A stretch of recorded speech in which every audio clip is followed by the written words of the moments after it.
The forgotten signal. Tavrin Holst opened his eyes to darkness. Not the comfortable darkness of sleep, but the suffocating void of stasis, cold, absolute, and ancient. His lungs burned as they remembered how to breathe. His muscles screamed as blood began flowing through veins that had been frozen for longer than he could comprehend. The cryopod hissed open, releasing vapor that smelled of chemicals and time itself. He fell forward onto metal grating, coughing violently. The floor was wrong, too smooth, too cold. The lights flickered on, revealing a chamber he didn't recognize. This wasn't the Earth evacuation ship. The walls were covered in symbols he'd never seen, elegant and flowing like water frozen mid-splash. His voice cracked, barely a whisper. Memory flooded back in fragments. The Assembly's final decision. Humanity's choice to sleep rather than watch the galaxy burn. The promise that they would wake when the fires died. But how long had it been? Months? Years? Tavrin stumbled to a viewport and froze. Outside, a station sprawled across space, massive, gleaming, impossibly advanced. And beyond it, a planet he'd studied in history courses. Earth Colony 7, abandoned during the Exodus. But it wasn't abandoned now. Cities glittered across its surface, ships moved in orbital patterns, and the architecture was distinctly non-human. "No," he breathed. "How long was I asleep?" Whispers across the void. Admiral Corvus. Shen stood before the tactical display, his scaled hands clenched behind his back. The Kelthran commander cut an imposing figure. Broad shoulders, silver-crested head, and eyes that had witnessed 3 decades of military campaigns. But now those eyes showed something rare, uncertainty. "Run it again," he commanded. The sensor officer complied. The holographic replay showed the pulse originating from Research Station Theta 9, spreading across multiple sectors. And then, the responses. Dozens of energy signatures awakening in the darkness. "Human signatures," the officer confirmed. No doubt. Shen's jaw tightened. During his academy days, instructors had used humanity as cautionary tales, species that grew too powerful, too arrogant, until they nearly tore the galaxy apart. Now those tales were crawling out of history. "Lock down that station. I want every person aboard detained and questioned." He leaned forward. "Especially the human." In the station's lower maintenance levels, Tavrin and Nessia ran through darkened corridors. Emergency lights cast their shadows long and twisted against the walls. "There's a cargo bay on the eastern rim," Nessia panted, leading him through a junction. "If we can reach my shuttle, you'll be branded a traitor," Tavrin said, grabbing her arm. "Nessia, you've already done enough. Turn me in. Say I coerced you." She stopped, spinning to face him. In the dim light, her golden eyes blazed. "Do you think I helped you because I was afraid? I did this because it was right." She touched his face gently. "Because you deserve to live not as a specimen, but as a person."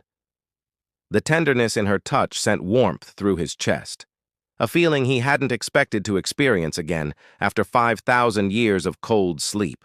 "They'll hunt you," he warned softly. "Then we'd better not get caught."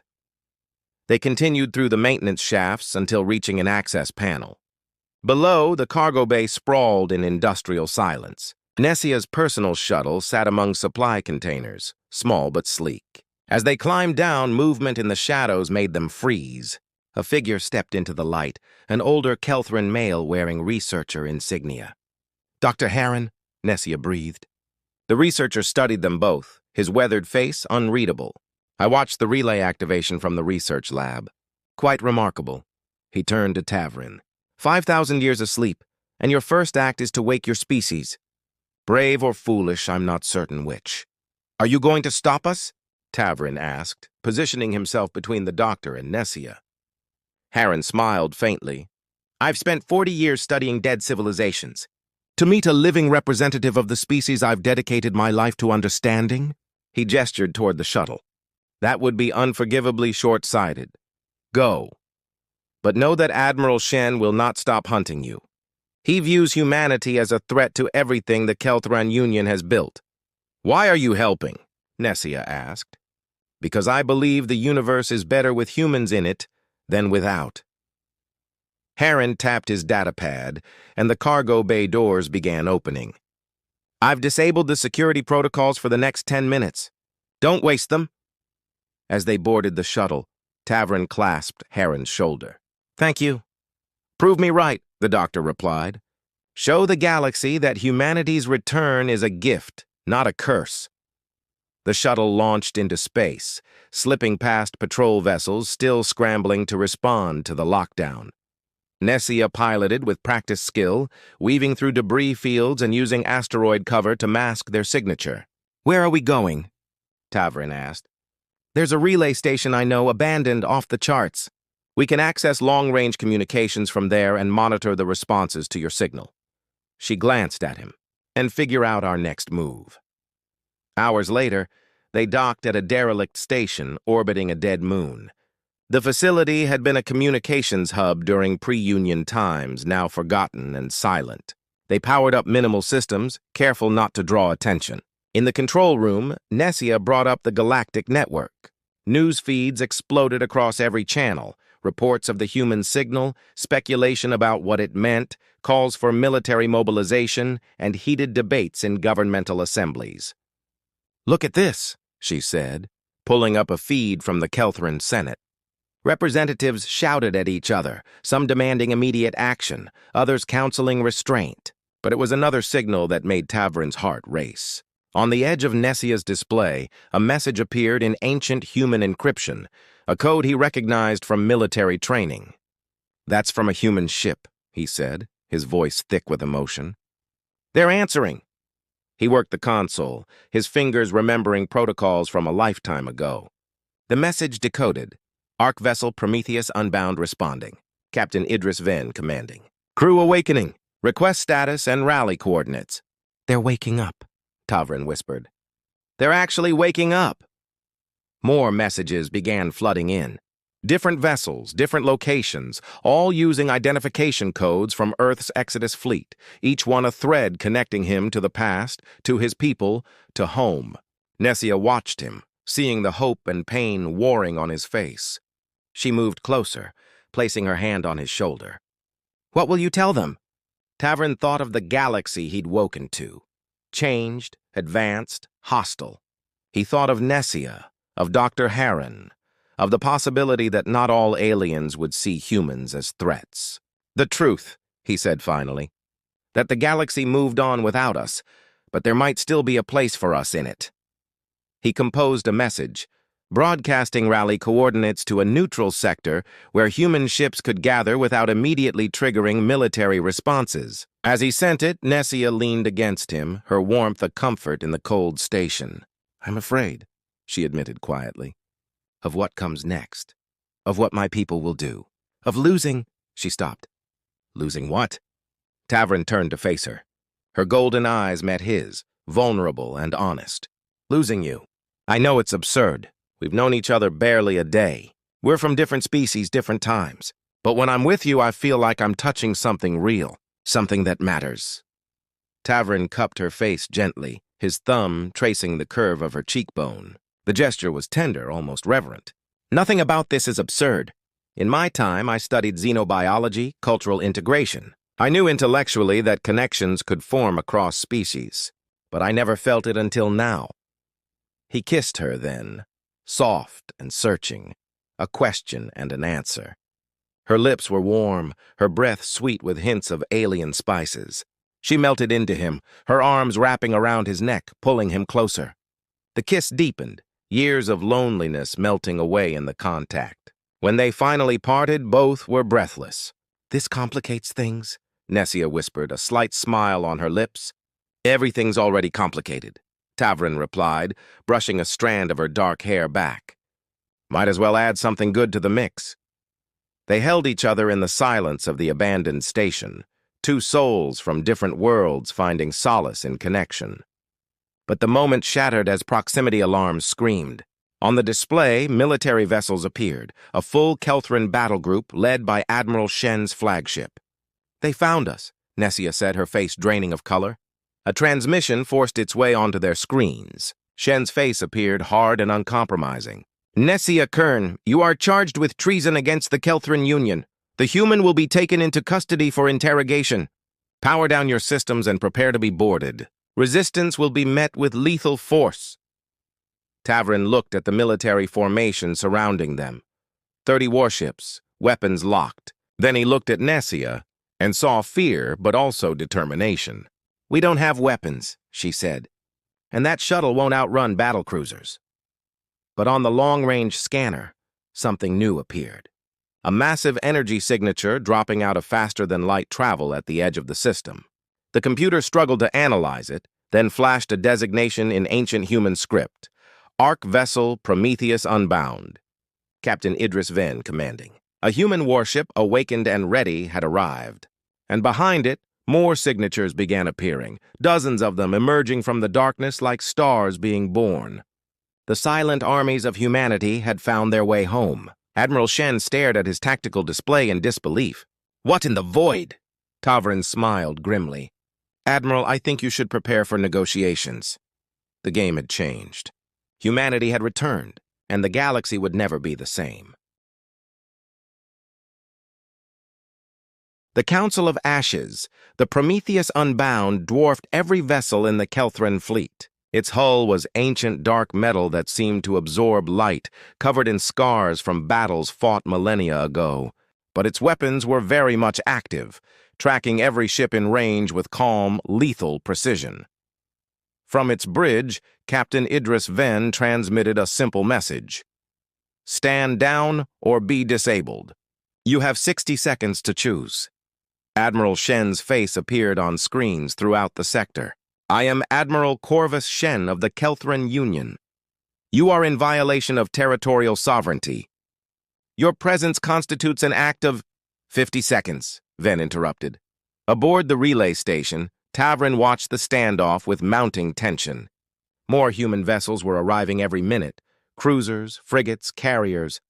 Ships that had slept through empires rising and falling, now awake and forming battle lines. "This is going to explode into war," Nessia said, her voice tight.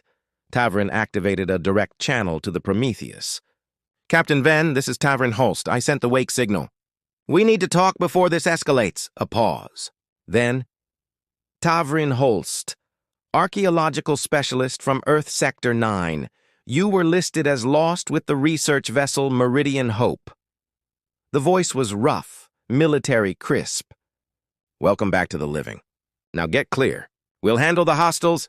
"They're not hostiles," Tavrin insisted. "Captain, we need diplomacy, not combat." "Diplomacy is what got humanity exiled in the first place," Venn replied coldly. "We tried talking.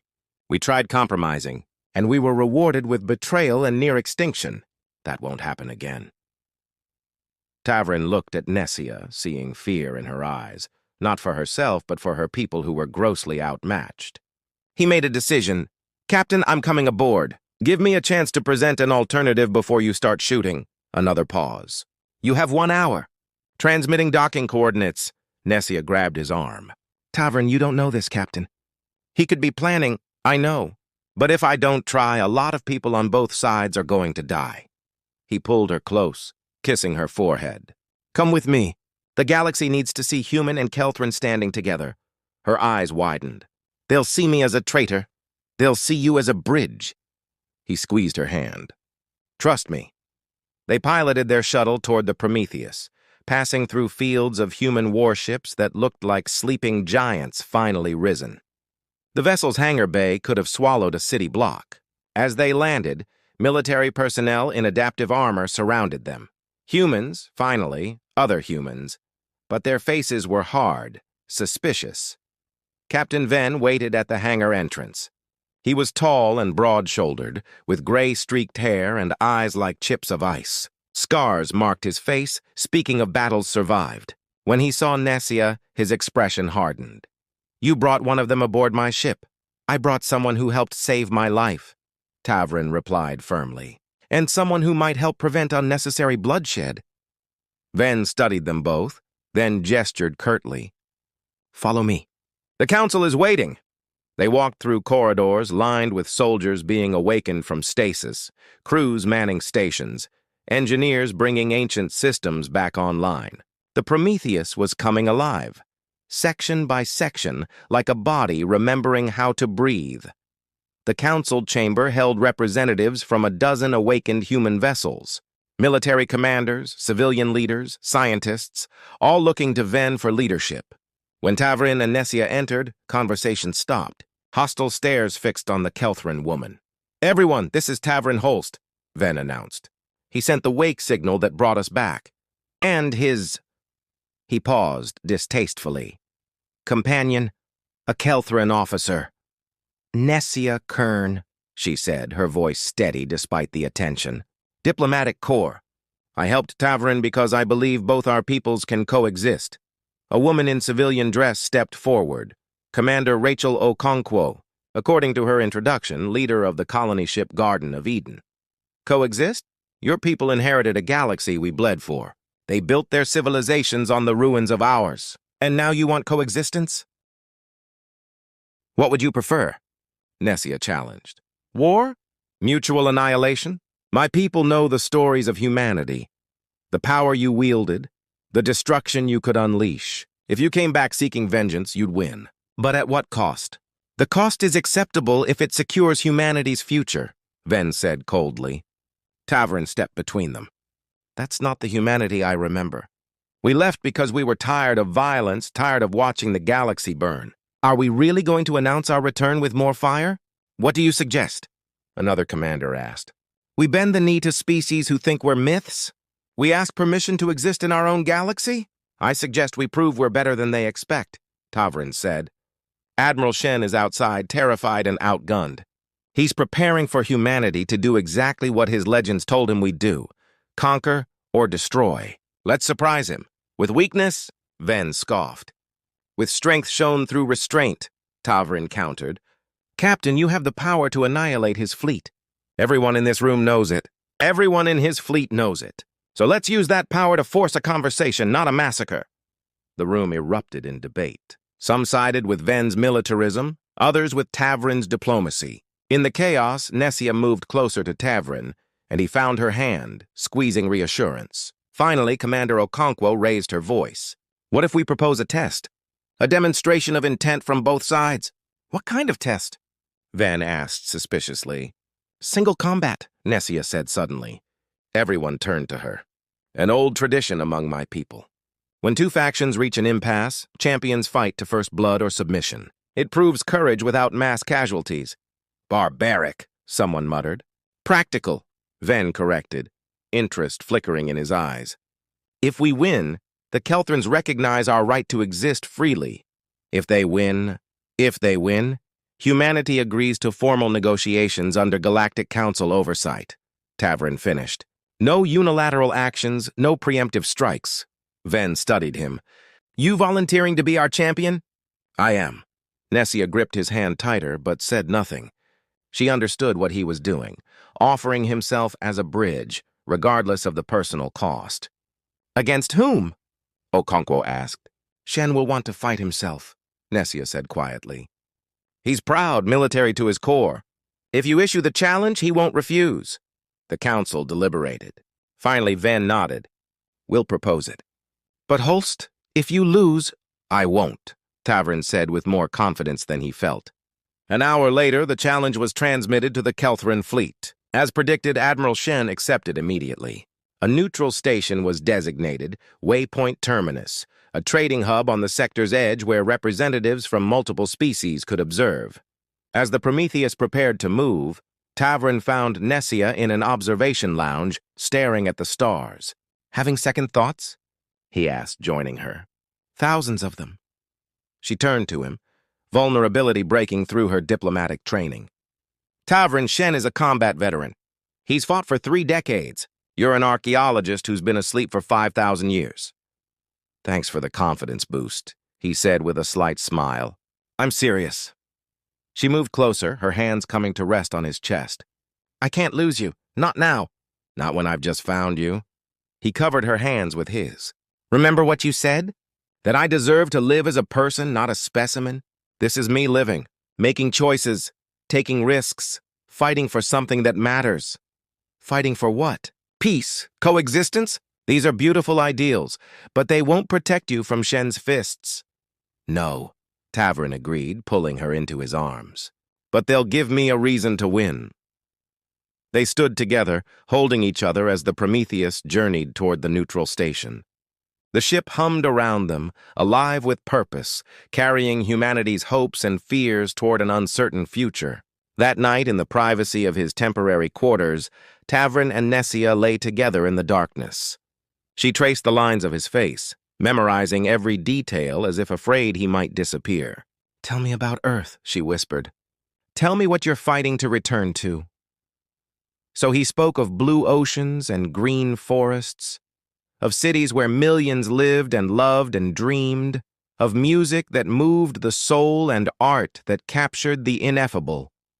He spoke until his voice grew hoarse, painting pictures of a world she'd never seen but could imagine through his words. And she told him of her home, Kelthera, the ocean world, where cities floated on vast platforms and her people swam through depths that would crush most species. She spoke of bioluminescent festivals, of songs sung in water, of a culture that valued harmony and collective good. Two worlds, two people, finding common ground in the darkness before battle. When they finally kissed, it was with the desperation of those who know time might be short. Clothes fell away as hands explored, as breath quickened, as two bodies joined in the most ancient form of connection. In that moment, species and history didn't matter, only the warmth of skin, the racing of hearts, the whispered names in the dark. Afterwards, she curled against him, her head on his chest, listening to his heartbeat. "Promise me something," she murmured. "Anything. Win tomorrow. Not for humanity, not for peace. For us. For the chance to see what we could become." He kissed the top of her head. "I promise." As sleep took them, the Prometheus Unbound continued its journey toward Waypoint Terminus, carrying two lovers toward a battle that would determine the fate of species and the future of the galaxy itself. Shadows and Starlight Waypoint Terminus was neutral ground in every sense, a massive station built by cooperative effort from a dozen species, governed by no single authority. Its central arena, typically used for sporting events and cultural exhibitions, had been hastily converted into a combat zone. Representatives from across the galaxy filled the observation decks. This wasn't just a fight between two individuals, it was a test of whether humanity's return would be written in cooperation or blood. In the human preparation chamber, Tavrin stretched, feeling muscles remember training from another lifetime. Dr. Harron, who had secretly traveled to the station, checked his vitals. "Your body remembers the combat forms," the old researcher said. "Muscle memory is a remarkable thing, but Tavrin, Shen has decades of real experience. Theory and practice are very different." "I know." Tavrin flexed his hands, remembering the martial disciplines he'd studied, not for war, but for archaeological sites on dangerous worlds. "But I'm not trying to destroy him. Just survive long enough to prove a point." The door opened and Nessia entered, wearing Kelthran dress uniform, her way of standing publicly with both her people and him. Her golden eyes were troubled. "Shen is already in the arena. He's confident, Tavrin. Almost eager." She moved close, adjusting the simple combat suit he wore. "There's something else. Counselor Mira Thesson is here, a peace advocate from the Kelthran Senate. She's risking her career by supporting this trial. Then we'd better make sure it counts." He cupped her face. "Whatever happens out there..." She pressed fingers to his lips. "Don't. We're not saying goodbye." Her voice broke slightly. "We're going to have years to say everything we want to each other." They kissed, tender and fierce, until Dr. Harron cleared his throat diplomatically. As Tavrin left for the arena, Nessia whispered, "I love you."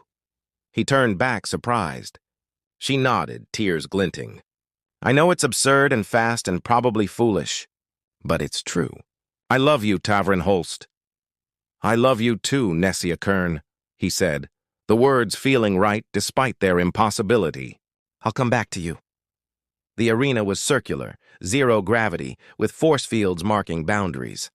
Spectators filled stands that seemed to stretch forever. On one side, human vessels hung in space beyond the station's windows. On the other, the Kelthran fleet maintained position, two civilizations waiting for a signal. Admiral Shen floated at the arena's center, his scaled body rippling with muscle. In zero-G combat, Kelthrans had natural advantages. They'd evolved in deep oceans, their movements fluid and efficient in 3 dimensions. Tavrin pushed into the arena.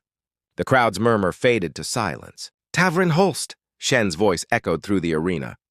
"Humanity sends an archaeologist to fight its battles? Is this meant to be an insult?" "It's meant to show that not every problem requires a soldier's solution," Tavrin replied, orienting himself in the zero-G environment. "We don't have to do this, Admiral. We can simply talk." "Talk?" Shen laughed bitterly. "I've read the histories, boy. Every empire that tried talking with humanity ended up conquered or destroyed. Your species doesn't negotiate, it dominates. That was then. We've changed. Prove it by beating me, or die trying." Shen launched forward with explosive speed. Tavrin barely dodged, the Admiral's strike passing centimeters from his face. He used a handrail to redirect momentum, spinning away. Shen followed relentlessly, strikes coming in rapid succession, each one powerful enough to shatter bone. The fight became a deadly dance. Tavrin used technique over strength, deflecting rather than blocking, redirecting Shen's momentum against him. But the Admiral was experienced, adapting quickly, forcing Tavrin into increasingly defensive positions. A strike caught Tavrin's ribs, sending pain lancing through his chest. Another glanced off his shoulder, numbing his arm. Blood drifted in zero. Tavrin stood at the altar, a hybrid structure combining human and Kelthran religious elements. Dr. Heron served as his witness, looking proud despite his usual scientific detachment. The crowd was a mixture of species, all watching with varying degrees of curiosity, skepticism, or support. Then the music began. Earth strings merged with Kelthran water resonance instruments, creating something hauntingly beautiful.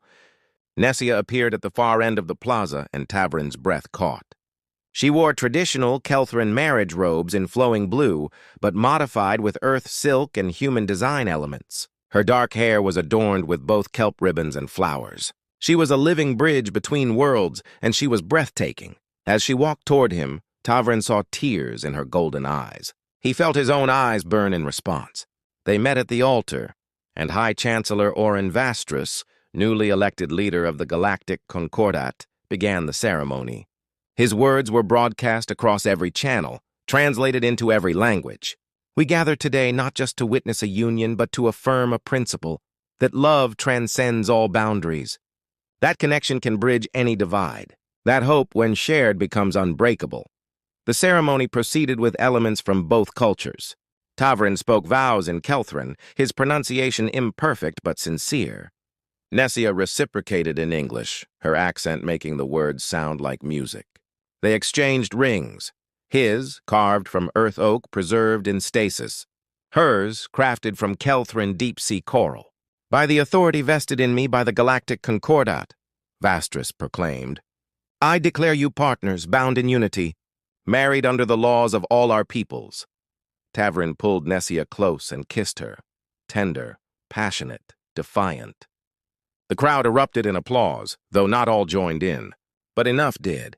Enough voices raised in celebration to drown out the silence of those who disapproved. The reception that followed was unlike anything the galaxy had seen. Human jazz blended with Kelthran water drumming, food from a dozen worlds-covered tables. Species that had never spoken mixed and mingled, curiosity overcoming ancient prejudices. Admiral Shen approached the newlyweds, surprisingly emotional. "My daughter watched the ceremony from Kelthara," he said quietly. "She sent me a message. She wants to study xenocultural integration at the new academy you're founding." He paused. "Thank you for showing us that change is possible." Later, as evening fell, or what passed for evening on a space station, Tavrin and Nessia stood together on a private observation deck. Below, the celebration continued, but here they had a moment of peace. "We did it," Nessia whispered, leaning into him. "We did," Tavrin agreed. "Though I suspect the real work starts now," she laughed. "Ever the realist. Can't we just enjoy being married for one night? We can. We absolutely can." He turned her to face him, his hands gentle on her waist. "Nessia Holst. I'm still getting used to that name. Nessia Kern-Holst, she corrected with a smile. I'm keeping part of my identity. You don't get all of me just because we're married. I wouldn't want all of you. I want you exactly as you are. Stubborn, brilliant, brave beyond reason, and somehow willing to put up with me. They kissed as stars wheeled overhead. Two people from different worlds who'd found each other across impossible distances. A soft knock interrupted them. Captain Venn stood at the entrance looking apologetic. Sorry to interrupt, but there's something you should see. He led them to a communications center where screens displayed feeds from across the galaxy. News channels, social platforms, public forums, all showing reactions to the wedding. Some were negative, as expected. Extremist groups ranted about corruption and species purity. But they were drowned out by something else: support. Messages flooded in from ordinary people of all species expressing hope, sharing their own stories of cross-species friendships, even a few other mixed couples who'd been hiding their relationships. You started something, Venn said quietly. A movement. People are calling it the Unity Initiative, species coming together not because governments tell them to, but because they want to. Counselor Thesson appeared on one screen, giving an interview. Today's wedding proves that our differences are not obstacles, but opportunities. If a human and Kelthran can find love, imagine what our civilizations can build together. Tavrin felt Nessia's hand in his, her grip tight with emotion. Is this real? She whispered. It's real, Dr. Heron said, joining them. He pulled up demographic data. Cross-species cultural exchange applications are up 300%. Mixed settlements are being proposed on 6 colony worlds. The Academy Shen mentioned? We already have thousands of applications from multiple species. It's not perfect, Tavrin cautioned, seeing darker reports mixed in with the positive. There will be backlash. Violence, probably. Resistance will grow as change accelerates. Then we'll face it, Nessia said firmly. Together. That's what we promised, isn't it? Commander Okonkwo appeared with champagne. Real champagne, preserved from Earth and saved for this moment. A toast, she proposed, raising her glass. To the future, to unity, to love that refuses to recognize boundaries. They drank together, human, Kelthran, and representatives from other species who joined them. In that moment, Unity Station lived up to its name. Later that night, in their private quarters, Tavrin and Nessia finally had time alone. The formal robes were shed, replaced by comfortable silence and each other's presence. What are you thinking? Nessia asked, tracing patterns on his chest. That 5,000 years ago, I went to sleep thinking I'd failed. That humanity couldn't find its place in the galaxy, so we chose to disappear. He pulled her closer, and I woke up to find that absence made room for new civilizations to grow. For people like you to exist. For a second chance at doing things right. You think we're doing it right? I think we're trying. And that's more than many can say. He kissed her softly. I love you, Nessia. Thank you for saving me. For believing in me. For building this impossible future with me. I love you too, Tavrin. Thank you for waking up. For choosing hope over fear. For showing me that love really can change the world. Or in this case, the galaxy. They made love slowly, reverently, two souls joining in the oldest celebration of union. Outside their window, Unity Station glowed with life, ships coming and going, people living and working, cultures mixing and growing. The next morning, they woke to news that 3 more human sleeper ships had been found and awakened. The crews, disoriented but hopeful, were being directed to Unity Station. More people to integrate, more stories to hear, more bridges to build. Ready to get back to work? Tavrin asked, watching the reports. Nessia smiled, pulling him back down for another kiss. In a few hours. We're still on our honeymoon, Ambassador Holst. The galaxy can wait a little longer. So they stayed in bed, wrapped in each other and in possibilities, while outside their window, the new dawn of the galaxy continued to rise. Imperfect. Challenging but undeniably bright with hope. Years would pass. Challenges would come. Terrorist attacks, political opposition, the slow, grinding work of building trust across millennia of separation. But Tavrin and Nessia would face them together, their love a constant reminder that connection was possible. That understanding could bridge any divide, that the future belonged not to those who clung to the past, but to those brave enough to build something new. Humanity had awakened. The galaxy had welcomed them home. And in the space between stars, two hearts beat as one, proof that the universe, for all its vastness and complexity, could still be conquered by something as simple and profound as love. The silence had ended. The new dawn had come, and the galaxy would never be the same. The end.